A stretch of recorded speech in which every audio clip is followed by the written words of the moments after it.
Hello students, हमारा next topic है operating system based on types of interface. इसके पहले के क्लास में हम लोग ने क्या पढ़ा था? टाइप्स ऑफ ऑपरेटिंग सिस्टम पढ़े थे। अब यहाँ ऑपरेटिंग सिस्टम जो है, जो यहाँ इंटरफेस होता है, मतलब कि ऑपरेटिंग सिस्टम का काम क्या होता है? यूजर और कंप्यूटर सिस्टम को क्या करना? कम्युनिकेट करना। उसी को क्या बोलते हैं? इंटरफेस बोलते हैं। तो यहाँ इंटरफेस के भी टाइप्स होते हैं। क्या क्या है types? Command line interface CLI और इंटरेक्टिव ऑपरेटिंग सिस्टम इंटरफेस। ये दो टाइप्स होते हैं इंटरफेस के। ठीक है, फर्स्ट हम पढ़ेंगे command line interface. Command line interface जो है ये ओल्डर स्टाइल का ऑपरेटिंग सिस्टम है। ठीक है, इसमें क्या होता है? यूजर जो होते हैं कमांड देते हैं, तो कमांड को टाइप करके, किसके हेल्प से? कीबोर्ड की हेल्प से कमांड को टाइप करके वो क्या करते थे? ऑपरेटिंग सिस्टम को वो कमांड अपना देते थे यूजर। तो ये एक स्क्रीन रहता था जिस पर कि यहाँ पे यूजर जो होते थे वो कोई भी कमांड देते थे, टाइप करके देते थे। तो ये पहले के समय में होता था, मतलब कि जब कमांड लाइन इंटरफेस था उस समय ये हो रहा था। तो ये ऑपरेटिंग सिस्टम जो है ये बहुत ही पुराना स्टाइल का है। इसके एग्जांपल्स ये दिए गए हैं। ठीक है, नेक्स्ट आता है interactive operating system. Interactive operating system जो होता है, इसमें क्या होता है कि इसमें यूजर जो कमांड देता है वो बिना टाइप किए देता है। ठीक है, कमांड देगा लेकिन टाइप करके नहीं। वो किसका यूज करेगा? पॉइंटिंग और टचिंग का। ठीक है, इसके भी 2 कैटेगरीज होते हैं। फर्स्ट हम पढ़ेंगे ग्राफिकल यूजर इंटरफेस GUI, जिसमें WIMPs इंटरफेस होता है।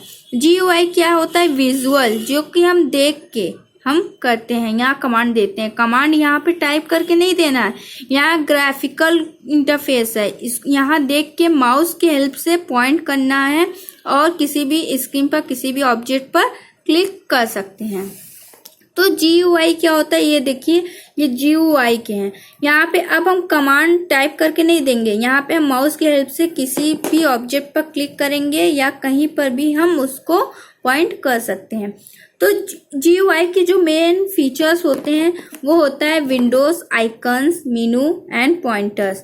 ये इसके फीचर्स होते हैं इस ऑपरेटिंग सिस्टम के।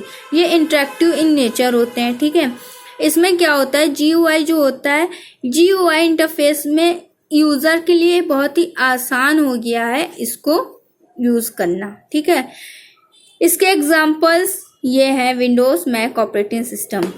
GUI जो होता है इसको यूजर बहुत ही आसानी से इसको चला सकता है और माउस के हेल्प से या ट्रैक पैड या ट्रैक बॉल के हेल्प से। WIMP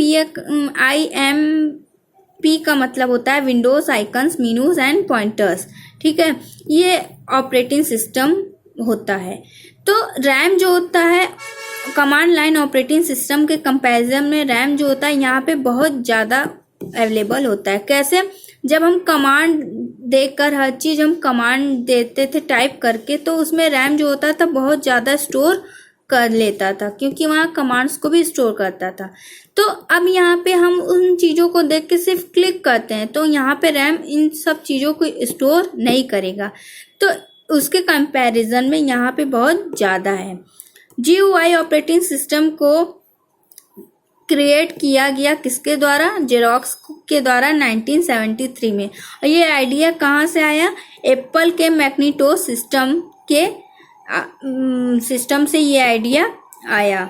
ठीक है, next second interactive operating system का इंटरफेस का जो सब कैटेगरी था वो सेकेंड है touch screen interface post WIMPs interface. WIMPs interface के बाद टच स्क्रीन इंटरफेस आता है। तो इस ऑपरेटिंग सिस्टम में क्या होता है? ये और ज़्यादा इंटरेक्टिव हो गया। ठीक है, यहाँ पे टच करके, यूज़र टच करके यहाँ पर ये यूज़ कर सकता है। तो ये टच स्क्रीन टेक्नोलॉजी है जो यूज़र फिंगर्स के हेल्प से आइकन्स को सेलेक्ट कर सकता है या किसी भी ऑप्शन पर डायरेक्ट वो जा सकता है। ठीक है, ऐसा ये जो टेक्नोलॉजी यूज़ हो रहा है ये ऐसा अब मोबाइल फ़ोन्स, टैबलेट्स में, डैशबोर्ड में यूज़ किया जाता है। ठीक है, ये टच स्क्रीन टेक्नोलॉजी आता है। तो इसमें इन टेक्नोलॉजी में क्या होता है कि टच स्क्रीन इंटरफेस है। तो यहाँ पे कुछ कीज ऐसे होते हैं, मतलब यहाँ पे कई फिंगर्स की हेल्प से यहाँ पे टच किया जा सकता है, जैसे स्क्रीन को रोटेट करना, ठीक है, स्वाइपिंग ऑन स्क्रीन, फिर पिंचिंग ऑफ स्क्रीन, ये सब चीज़ें यहाँ पे कर सकते हैं। तो ऑपरेटिंग सिस्टम को जो सपोर्ट करता है यहाँ पे, जैसे Windows 8, Windows 10, Android operating system, ये सारी चीज़ें जो होती हैं ये टच स्क्रीन टेक्नोलॉजी को सपोर्ट करते हैं। नेक्स्ट हम देखते हैं commonly used operating system. Commonly used operating system, जो ऑपरेटिंग सिस्टम बहुत ज़्यादा कॉमनली, मतलब कि सामान्य रूप से जिसका इस्तेमाल हुआ था या होता है, ठीक है। सबसे पहले हम देखेंगे लिनक्स। लिनक्स जो है कंप्यूटर ऑपरेटिंग सिस्टम में ये बहुत ही पॉपुलर नेम है। ये क्या होता है, ये फ्री सॉफ्टवेयर और ओपन सोर्स डेवलपमेंट होता है, इसलिए ये बहुत ही फेमस है। इसमें क्या होता है, इसमें कोई भी फ्रीली अवेलेबल, ये फ्री में अवेलेबल होता है। और ये इसके जो सोर्स कोड होते हैं, मतलब ये जो सॉफ्टवेयर, ये ऑपरेटिंग सिस्टम जो बनाया गया है, जो इसका कोड दिया गया है, इसको कोई भी उसको ओपन करके उसको यूज़ कर सकता है, उसमें क्या कर सकता है, कोई भी बदलाव कर सकता है और दोबारा से उसको रीडिस्ट्रीब्यूट किया जा सकता है, इसलिए ये ओपन सोर्स डेवलपमेंट है, ठीक है। ये लिनक्स कर्नल जो होता है, इसको फिनिश यूनिवर्सिटी के स्टूडेंट ये लिनक्स थॉरवर्ड ने बनाया था, ठीक है। ये जो कि ऑपरेटिंग सिस्टम में सबसे पॉपुलर लिनक्स कर्नल है। इसको सपोर्ट कई बिग मैन्युफैक्चरर्स और वेंडर्स ने इसको सपोर्ट किया था, और ये इसका URL है जिससे कि डाउनलोड किया जा सकता है लिनक्स को, ठीक है। लिनक्स का जो पॉपुलर वेब सर्वर प्रोग्राम है वो है लिनक्स, अपाची, MySQL और PHP। नेक्स्ट हम देखते हैं विंडोज़। ये भी ऑपरेटिंग सिस्टम होता है विंडोज़ ऑपरेटिंग सिस्टम जो है ये GUI के फैमिलीज के नेम है, ठीक है। माइक्रोसॉफ्ट विंडोज़ को माइक्रोसॉफ्ट कंपनी ने बनाया था, और माइक्रोसॉफ्ट फर्स्ट टाइम ये जो ऑपरेटिंग सिस्टम लाया था विंडोज़ को, वो 1985 में लाया था। तो ये जो है ये बहुत ज़्यादा ग्रो अप करने लगा, मतलब ये वर्ल्ड में बहुत ज़्यादा ये बढ़ने लगा। तो इसने किसको पीछे छोड़ दिया, मैक ऑपरेटिंग सिस्टम को इसने पीछे छोड़ दिया। ये इतना ज़्यादा ये पॉपुलर हो गया और फेमस हो गया, ठीक है, जो इसके पहले आया था मैक ऑपरेटिंग सिस्टम। तो अब इस विंडोज़ के जो लेटेस्ट वर्जन है वो है विंडोज़ 7 जो है वो लेटेस्ट वर्जन है। नेक्स्ट हम देखेंगे operating system boss, Bharat operating system solution. ये भी क्या है, बॉस लिनक्स है। तो ये बॉस जो है इसको इंडिया में बनाया गया था, किस बेसिस पे, डेबियन बेस पर बनाया गया था। और ये भी जो होता है बॉस, ये भी लिनक्स का ही पार्ट होता है। ये Indian distribution of GNU Linux, ये डेबियन पर बनाया गया था, ठीक है। फिर इसमें क्या होता है, इस लिनक्स ऑपरेटिंग सिस्टम करने में क्या होता है, यहाँ पे भी कई सॉफ्टवेयर ये भारत में बनाया गया है, भारत के लिए, ठीक है। यहाँ पे जो इंटरनेट एक्सेस सॉफ्टवेयर होते हैं, जैसे यहाँ पे जो वेब ब्राउज़र होते हैं उसको फायरफॉक्स नाम दिया गया है, ईमेल को थंडरबर्ड दिया गया है, चैट को पिगिम दिया गया है। तो यहाँ पे कई सारी फैसिलिटी अवेलेबल इस ऑपरेटिंग सिस्टम में होते हैं, जैसे फाइल शेयरिंग, कन्वर्टर, मल्टीमीडिया, हर एप्लीकेशन यहाँ पे इस ऑपरेटिंग सिस्टम में अवेलेबल होता है। और सिंपली इसको इंडियन लैंग्वेज में बनाया गया है। नेक्स्ट है सोलरिस ऑपरेटिंग सिस्टम है, इसको सिंपली सोलरिस कहा जाता है, ठीक है। ये भी free Unix based operating system है। सन माइक्रो सिस्टम 1992 में बनाया गया है। सन ऑपरेटिंग सिस्टम जो था इसका उत्तराधिकारी था, सन माइक्रो सिस्टम का उत्तराधिकारी सन ऑपरेटिंग सिस्टम था। इस सोलरिस को 1992 में बनाया गया। नेक्स्ट हम देखेंगे मोबाइल ऑपरेटिंग सिस्टम। अभी तक हम लोग कंप्यूटर ऑपरेटिंग सिस्टम पढ़ रहे थे, अब हम पढ़ेंगे मोबाइल ऑपरेटिंग सिस्टम। तो आज के समय में मोबाइल डिवाइस जो है अब वो बहुत ही स्मार्ट हो गया है। अब उसमें कुछ उसके ऑपरेटिंग सिस्टम को हम डिस्कस करेंगे।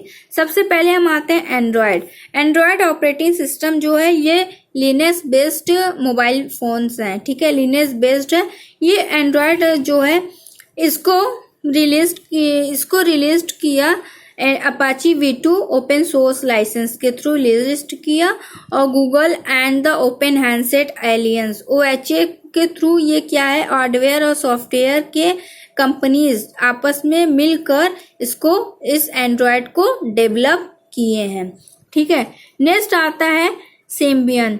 ये क्या है, ये भी एक ऑपरेटिंग सिस्टम है मोबाइल फोन्स का। पहले इसका यूज नोकिया एडवांस में किया गया, डेटा को स्मार्टफोन को जो है अच्छा बनाने के लिए इसका यूज किया गया। इसका यूज जो किया गया, इसका डिजाइन किया गया है स्पेसिफिक कुछ रिक्वायरमेंट्स देकर 2.5 GB और 3G मोबाइल फोन्स में इसका यूज किया गया था, ठीक है। फिर नेक्स्ट आते हैं विंडोज फोन। विंडोज फोन 7 और 8 जो है ये भी ऑपरेटिंग सिस्टम है। इसको माइक्रोसॉफ्ट ने बनाया और ये इसके जो उत्तराधिकारी हैं ये कौन है, विंडोज 7। तो विंडोज मोबाइल प्लेटफॉर्म जो है ये जो है उसके उत्तराधिकारी हैं, जबकि यहाँ पे ये 7 और 8 जो है ये दोनों जो है मोबाइल प्लेटफॉर्म में ये उसके संगत में नहीं रहते हैं, मतलब यहाँ पे क्या होता है, एक बराबर नहीं रहता है। तो विंडोज फोन में जो सबसे ज्यादा जो फेमस रहा है, सबसे ज्यादा जिसका यूज हुआ है वो विंडोज फोन 7 का यूज हुआ है। एप्पल आईओएस को जून 2010 के पहले तक आईफोन के नाम से जाना जाता था, ठीक है। ये एप्पल मोबाइल ऑपरेटिंग सिस्टम है, ये एप्पल के मोबाइल का ऑपरेटिंग सिस्टम है जो कि एप्पल के डिवाइसेस में इसका यूज होता है, इस ऑपरेटिंग सिस्टम का, जैसे कि आईफोन, आईपैड और आईपॉड टच में इसका इस्तेमाल किया जाता है। फिर हम देखते हैं RIM ब्लैकबेरी ऑपरेटिंग सिस्टम, ठीक है। ब्लैकबेरी ऑपरेटिंग सिस्टम जो है जितने भी ब्लैकबेरी डिवाइसेस जैसे ब्लैकबेरी फोन्स, प्ले बुक्स, इन सब में इस ऑपरेटिंग सिस्टम का यूज किया गया। इसको डेवलप कहाँ किया गया, रिसर्च इन मोशन RIM जो कि कनाडा के एक ग्लोबल कंपनी है, ठीक है, ये ग्लोबल कंपनी है। और ब्लैकबेरी का जो लेटेस्ट ऑपरेटिंग सिस्टम है वो है QNX, जिसको ब्लैकबेरी ऑपरेटिंग सिस्टम के बदले उसको बदल कर उस पुराने ब्लैकबेरी ऑपरेटिंग सिस्टम के बदले उसको बदल कर उसके जगह QNX ये लेटेस्ट ऑपरेटिंग सिस्टम आया। अब हम देखेंगे फाइल सिस्टम। फाइल सिस्टम क्या होता है? फाइल सिस्टम जैसे आप अपने रियल लाइफ में जैसे अपने क्लोथ्स, कीज, शूज, पेपर्स, इन सबको आप स्टोर करते हैं, तो इन सबको स्टोर आप करते हैं तो आप कहीं किसी जगह इन सब चीज़ों को रखते हैं। तो आप क्या करते हैं, आप फिगर में देखिएगा, क्या आप इस तरीके के स्टोर करते हैं कि ऐसे आप स्टोर करेंगे? तो ऐसे आप स्टोर करेंगे तो कैसे कोई भी चीज़ें आप आसानी से ले सकते हैं, ठीक है। फिर उसके बाद हम देखेंगे जैसे अब यहाँ पे देखिए ये स्टोर किया गया है क्लोथ्स को और ये स्टोर किया गया है। अब आसानी से आप किस में से ले सकते हैं? इसमें से कोई भी अपने कपड़े आसानी से निकाल सकते हैं या इसमें से ले सकते हैं। तो अगर आप अपने अलमीरा में, अपने अलमारी में आप क्या करते हैं, अपने कपड़े रखते हैं तो उसको प्रॉपर तरीके से रखते हैं, इस तरीके से।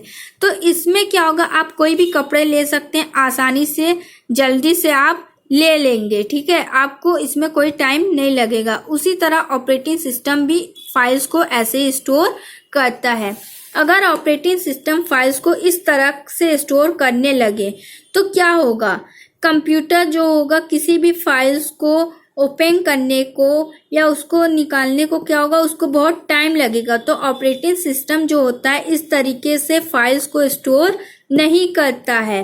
फाइल्स को स्टोर इस तरीके से करता है कि किसी भी फाइल्स को वो आसानी से निकाल सके, ठीक है। तो क्या फाइल्स, जो फाइल सिस्टम होते हैं, यहाँ ऑपरेटिंग सिस्टम को अगर हम इस तरीके से ऑपरेटिंग सिस्टम में फाइल्स स्टोर होने लगेंगे तो क्या होगा, यहाँ पे जो मेमोरी होगा वो वेस्ट होगा, ठीक है। लेकिन ऑपरेटिंग सिस्टम क्या करता है, मेमोरी को जो होता है, डिवाइसेस को जो होता है वो स्टोर करता है, ठीक है, स्टोर करता है, उसको वेस्ट नहीं करता है। तो यहाँ पे क्या होता है, जो यहाँ पे जो एक तरीके से, एक मैनर से जो रखा जाता है फाइल्स को, उसको बोलते हैं file system. A file system defines a set of a structure to store files on disk along with rules that govern how a file would be read और रिटन। यहाँ पे जो फाइल सिस्टम होता है वो क्या होता है, वो एक स्ट्रक्चर होता है जो फाइल को डिस्क में स्टोर किया जाता है कुछ रूल्स के थ्रू, जिससे क्या होता है, यहाँ पे आसानी से कोई भी फाइल रीड और राइट किया जा सकता है। तो हर ऑपरेटिंग सिस्टम में फाइल सिस्टम होते हैं, ठीक है, जैसे डॉस, विंडोज ऑपरेटिंग सिस्टम, टू मैग्नेटोस, यूनिक्स बेस्ड ऑपरेटिंग सिस्टम होते हैं, इन सब में फाइल स्टोर्स होते हैं। तो यहाँ पे क्या होता है, ये फाइल स्टोर्स जो होते हैं एक स्ट्रक्चर बनाए रहते हैं। जैसे कि ये देखिए, यहाँ पे फोल्डर 1, फोल्डर 2, फोल्डर 3, यहाँ अलग अलग फोल्डर से स्ट्रक्चर बनाए। फोल्डर 1 में कुछ फाइल्स हैं, ठीक है, उसके कुछ सब फोल्डर है, इसके सब फोल्डर है। तो यहाँ पे क्या होता है, एक ट्री लाइक स्ट्रक्चर बनाया जाता है, जिससे क्या होता है, ऑपरेटिंग सिस्टम क्या करता है, किसी भी फाइल को, फाइल मैनेजमेंट जो होता है, फाइल सिस्टम, ये किसी भी फाइल को यूजर के सामने वो ला सकता है। तो ये होता है फाइल सिस्टम, ठीक है। तो फाइल सिस्टम के क्या रोल होते हैं, फाइल सिस्टम के क्या वर्क होते हैं। फाइल सिस्टम क्या होता है, फाइल सिस्टम क्या करता है, स्टोरेज डिवाइस में सबसे पहले वो स्ट्रक्चर तैयार करता है, स्ट्रक्चर बनाता है स्टोर फाइल्स के लिए, फाइल्स को स्टोर करने के लिए। फिर क्या करता है, अब फाइल्स को स्टोर करने के लिए स्ट्रक्चर बना दिया, तब वहां पे वो ये भी कर देगा फिक्स कि कितने मैक्सिमम नंबर तक कैरेक्टर्स होने चाहिए, किसी भी फाइल के नेम के लिए कितने कैरेक्टर्स होने चाहिए, उसमें कितने मैक्सिमम नंबर होने चाहिए। तो वहां पे क्या होता है, कुछ सिस्टम, अलग अलग सिस्टम्स होते हैं। तो यहाँ फाइल नेम जो होता है, जब फाइल नेम दिया जाता है, जैसे कि आप देखेंगे, अब किसी भी फाइल को जैसे एक कैरेक्टर्स का मैक्सिमम दिया गया है, तो पहले 5 कैरेक्टर्स जो होते हैं, जो फाइल नेम होता है, किसी भी नाम से आप जो भी फाइल सेव करते हैं उसको आप कोई नाम देते हैं, फिर बाद में उसको एक्सटेंशन नेम देते हैं। जिस भी एप्लीकेशन का फाइल आप दे रहे हैं, जैसे MS वर्ड हुआ, एक्सेल हुआ, एक्सेस हुआ, पावर पॉइंट हुआ, उसके 3 कैरेक्टर्स एक्सटेंशन नेम के होते हैं। तो इस तरीके से अगर जब फाइल नेम दे के एक्सटेंशन नेम दे देंगे, तो ऑपरेटिंग सिस्टम का जो फाइल सिस्टम होता है वो उस फाइल को अच्छे से मैनेज कर देगा कि ये इस एप्लीकेशन का फाइल है और ये इसका एक्सटेंशन नेम है। एक्सटेंशन नेम से उससे पता चल जाता है कि ये इस एक्सटेंशन का, इस एप्लीकेशन का फाइल है। तो क्या होता है, जब भी आप उसको ओपन करोगे, उसका एक स्ट्रक्चर बना देता है, फॉर्मेट बना देता है। तो फाइल सिस्टम का यूज करके जब भी आप कोई भी फाइल ओपन करते हैं, तो फाइल सिस्टम क्या होता है, जब एक्सटेंशन नेम रहेगा तो फाइल सिस्टम आसानी से उस एक्सटेंशन नेम के थ्रू आपको उस फाइल को आपको दे देगा, आपके सामने ओपन कर देगा, जिससे क्या होगा, आप आसानी से अपने फाइल्स को देख सकते हैं। तो यहाँ पे जो फाइल सिस्टम का काम होता है वो यही होता है कि सारे फाइल्स को डिस्क में उसके एक्सटेंशन नेम, उसके फाइल नेम के अकॉर्डिंग वो उसको अच्छे से मैनेज करके उसको रखे। ये होता है फाइल सिस्टम का काम। तो इसी के साथ ये चैप्टर खत्म होता है। नेक्स्ट क्लास में हम नेक्स्ट चैप्टर के साथ आएंगे।